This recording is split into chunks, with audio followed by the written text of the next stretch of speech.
बयनिसिमबो गोजोननाय जासिबाय जोंनि Bodoland media network न'खरनिफ्राय नैथि जोनोम सानजों लोब्बा लाखिनानै दा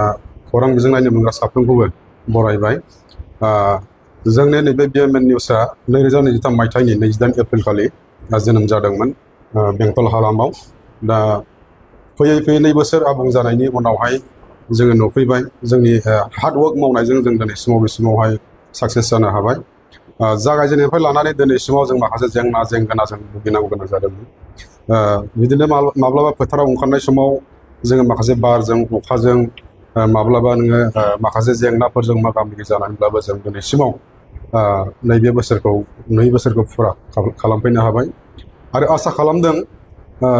जिखिनि जों इयुनाव आरो दिनैसिमाव माखासे रायजोनि गेजेराव थार खौरां फोसावनानै आरो माखासे जेंना जेंसिखौ सौसिनानै बिदिनो रायजोफोरनो जों मिथिहोनो हादों आरो रायजो राजाफ्रा थारैनो जोंनिफ्राय माखासे बाथ्राफोरखौ मोननो हादों आरो बिनि थ्रुयैनो जों समाजखौबो एसे गुस्लायहोनो हादों। बेफोर गासैबो जोंनि नाजानायजों आरो रायजो राजानि हेफाजाबजों आरो फैबाय थानाय समफोराव जोङो बिनिफ्राय साबसिन मावनो नाजालांबावगोन। बेबायदिनो दा जिखौ जोङो सोलोंदों आरो बिनि साबसिन मावबावनो हायो आरो फैबाय थानाय समफोरावहाय रायजो राजाफोरा हयथ' जोंनो माखासे उसुबिदाफोर जायोब्ला जोंनो खबरफोर हरगोन आरो बिनि जिखिनि मावनो हायो जों बिनि सलुसनखौ नागिरनानै जों मावलांबाय थागोन। जोङो गासै जागायजेननायनिफ्राय लानानै दिनैसिम जोङो गासै 7 दङ। 7 स्टाफनि गेजेराव जों 7बो बहुत एक्टिभै खामानि मावदों आरो जों राव फावसायनानै थायाखै। जेंना जेंसि फैब्लाबो जों ज' डिसकासन खालामलायदों, ज' रायज्लायलायदों, ज' हाबा मावदों आरो फैबाय थानाय समावबो जों बिदि इउनिटि थानानै 7जोंनो जोङो जोंनि जिखिनि टिम मेम्बार बिसोरखौ हेफाजाब होलायनानै हयथ' इयुनाव बेबायदिनो हाबाफोरखौ मावलांनो हायो। बेखिनिखौ आङो आंनि लोगोफोरनिफ्रायबो आसा खालामो। दिनैनि जिथु गायसनथाय सान बा बार्थडे हाबाफारि सोर आलासिफोरखौ लेंहरनानै जोङो दिनैनि बे जोंनि बड'लेण्ड मिडिया नेटवर्कनि जिखिनि जोनोम सान बेजों लोब्बा लाखिनानै जोङो फिसा केक हानायनि गेजेरजों जोंनि नैबे जोनोम सानखौ दिनै हगारहरनो हाबाय। दा बेयाव जोङो आलासि महरै मोननो हादोंमोन जोंनि बेंटल आनसलिक आबसुनिनो गाहाय नेहाथारि डेभिड बसुमतारी, लोगोसे कालसार नेहाथारि ललित बरगयारी, लोगोसे रबिनाथ बसुमतारी रां दोनथुमगिरि आरो जोंजोंनो दंफायोमोन बड'लेण्ड रादाबनि फाउन्डार एक्स सिभिल एडिटर मैखोम बसुमतारी बिथांखौबो जों मोननो हादोंमोन। लोगोसे टाइम्स नाव बड'लेण्डनि गाहाय सुजुगिरि प्रमेसर नार्जारी आरो जोंनिनो बेंटल फरेस्ट बिटनि जाय बिथां सरकारि मावसुमाबो होननांगोन बिथाङाबो जोंनि गेजेराव नुजाफैदोंमोन। दा बिथांमोनखौ मोननायनि गेजेरजों जोङो जिखिनि हाबाफारि केक हानाय फिसा फोरबो लानाय बे जोंनि नैथि जोनोम सानजों लोब्बा लाखिनानै बिथांमोना जोंखौ हेफाजाब होफैदों। दा बिथांमोनखौ साबायखर बावदों। दा बेखिनि आलासिनि गेजेराव जोङो दिनैनि हाबाफारिखौ फिसाब्लाबो गाजा गोमजायै जों फोजोबनो हादों। जिथु दिनै नैथि गायसनथाय सान नोंथांमोना बाहागो लाफैदों मा मेसेज होनो सानो? दिनैनि जे मोनसे बड'लेण्ड मिडिया नेटवर्क बिनि जे नैथि गायसनथाय सान दिनैनि जे हाबाफारि बेखौ दिनैनि हाबाफारियाव जों बाहागो लाफैनो मोननानै जोबोद गोजोननाय मोनदों। 2023 मायथाइनि 28 एप्रिल बेयाव जोनोम जानाय बेंटल हालामनि बड'लेण्ड मिडिया नेटवर्क बियो जोनोम जानानै दिनैहाय 2 बोसोर 2025नि 28 एप्रिल मास मोनफैबाय। बोसोरनैनि गेजेराव बिथांमोना गावसोरनि गोब्राब नाजानायजों जोंनि ओनसोलाव थानाय गासैबो जेंना जेंगोनाखौ जोंनि गासै रायजो राजाफोरनि गेजेराव मोनसे गोथों जे फोरमायथि जोंनो नुथायफोरखौ नुहोगासिनो दङ। आङो बिनि थाखाय दिनैनि जे जोनोम गायसनथाय सान बेयाव आङो बिथांमोन साफ्रोम दैदेनगिरि मिडिया सालायगिरि बिथांमोनखौ आङो जोंनि बेंटल लख्रा दुलाराय बर' फरायसा आफादनि जानानै गाहाम हामलायनाय जासिहरबाय आरो बे जे media network Bodoland media network बियो अरायबो जिउ गोलाव जाथों आरो गासैबो जोंनि जेंना जेंगोनाफोरखौ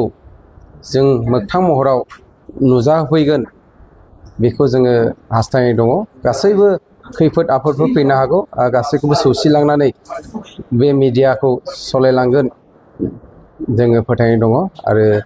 बिथांमोननि मिडियानि गेजेरजोंहाय जोंहा मोनसे गोबांथार जाथायफोरखौ जोङो मोनथिनो मोनगोन जोंनि ओनसोलनि बड'लेण्डनि आरो आसामनि भारतनि गासैबो जे जेंना जेंसिफोरखौ जोङो बिथांमोननि मिडियानि गेजेरजों नुनो मोनगोन आरो दिनैनि गायसनथाय साननि गेजेरजों आङो खेबसेबाव आनान गसाइया बोर होथों बिथांमोननि जे मिडिया बेखौहाय अराय गोजोर लाखिबाय थाथों आङो दिनैनि जे जोनोम सान बेयाव आंनि गोसो गोरबोनि हामलायथि रादाब आङो बेखौ बेयाव लाखिबाय हामबायसै नोंथांमोननि 2 बोसोराव नोंथांमोननि ओनसोलाव माबायदि हाबा मावो जोंनि नुनायाव बिराद रंजाथाव बे बड'लेण्ड मिडिया नेटवर्कआ जोंनि बेंटल हालामाव बेंटल आन्चलिक एबसुनि सिङाव बेबायदि मोगथां महर होनो जोङो माखासे जाथायफोर जोंनि गेजेराव सफैयो जोङो बेखौहाय फोरमायनो जोंहा खाबु गैयामोन नाथाय बड'लेण्ड मिडिया नेटवर्क जोनोम जानाय लोगो लोगो जोङो नांगौखिनिखौ लिंहरब्लानो माबा मोनसे जाथाय जाब्लानो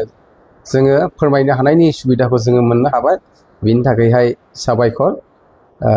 गासै इयुनाव माबायदि खालामगोन जोङो हास्थायदों इयुनावहाय बेबायदिनो रायजो राजानि मदद मोननायनि गेजेरजों बिथांमोना नोंथांमोननि साननाय हनाय गासैखौबो गोजौ फारसे लांनो हागोन जोङो फोथायनाय दङ जेब्लायबो जै जाथों दिनैनि गोथार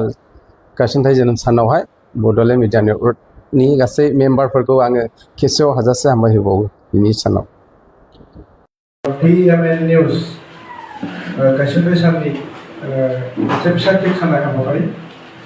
बेखौ जोङो मावफुंनो हाबाय जोबोरैनो गोजोननाय मोनदों मानगोनां जोंहा बेंटल दख'रा दुलाराय बर' फरायसा आफादनि गाहाय नेहाथारि बसुमतारी हारिमु नेहाथारि लहित बसुमतारी बड'लेण्ड रादाबनि गायसनगिरि मैखोम बसुमतारी लोगोसे टाइम्स नाउ बड'लेण्डनि मेनेजिं डाइरेक्टर प्रफेसर नार्जारि आदा बेंटल दख'रा आबसुनि रांगिरि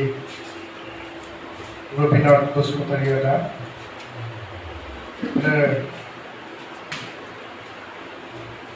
बेंटल फरेस्ट बिटनि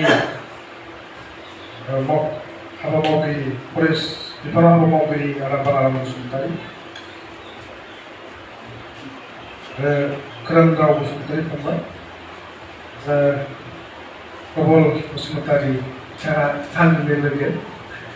आरो बेजों लोगोसे जोंनि गासै हाबा मावगिरि मानगोनां फैलान बसुमतारी जोंनिनो एक्जिकिउटिभ डाइरेक्टर आरो लोगोसे बिथाङा बड'लेण्ड बुब्लिनि खौरांगिरि बिउर' चिफ इजाल बसुमतारी बिथाङा दासान्दि बड'लेण्ड रादाबाव हाबा मावनानै दङ बेजों लोगोसे नैबे जोंनि थावनियाव बा जों थाफाग्रा जोंनि फरायबाय थानाय फंबाय बिथांमोन बे समाव बिथांमोन गासैखौबो जोंनि नैबे हाबाफारियाव बाहागो लानो थाखाय आंनि गोसो गोरबोनिफ्राय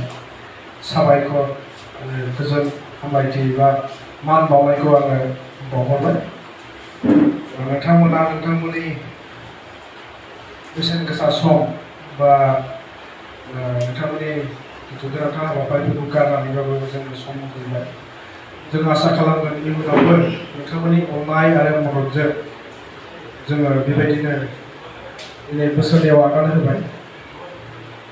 आरो फैबाय थानाय समाव लासै लासैनो बोसोरथाम बोसोरब्रै बा गोबां समहालागै जोङो बे निउस चेनेलखौ दैदेनलांनो हागोन जोंनि थांखि आरो नोजोरा बेबायदि जोंनि इयुन जों जेब्ला बे हाबाखौ मावबाय बेंगोन बिनि बिबानखौ जों गुबुननो होलांनायनि मोनसे थांखिबो दं जोंहा बेखिनिसिम जों लांनो नाजागोन निस्सय आं आसा खालामो जों हागोन जुग जुग बोसोर बोसोर जितु बे जोंनि चेनेलखौ नैबे बेंटल ओनसोलाव मोनसे गायसनलांनायनि जोंहा थांखि दङ दा दहाय फोरमायखानाय बायदि जोङो नैबे स्टुडिअखौ मोननैसो कलाबरेसन खालामनानै सालायलांनायनि मोनसे थांखि लादों आसा खालामदों आङो पार्सनेलि बेयो जोबोद मोजां जागोन बेबायदि खालामोब्ला जोंनि ओनसोलाव बा जोंनि गेजेराव मोनसे गोरासिननि जानायनिबो मोनसे लामा थागोन बायदि आं नुहुरदों आरोखि आरो रायजो राजानि अननाय दैदेनगिरिफोरनि अननाय समाजनि अननाय आरो गासैनिबो अननायखौ अब्ला जोङो मोननो हागोन बेखिनि बाथ्राखौ बुंबाय गोरोन्थि जादोंब्ला निमाहा होब्लानो जाबाय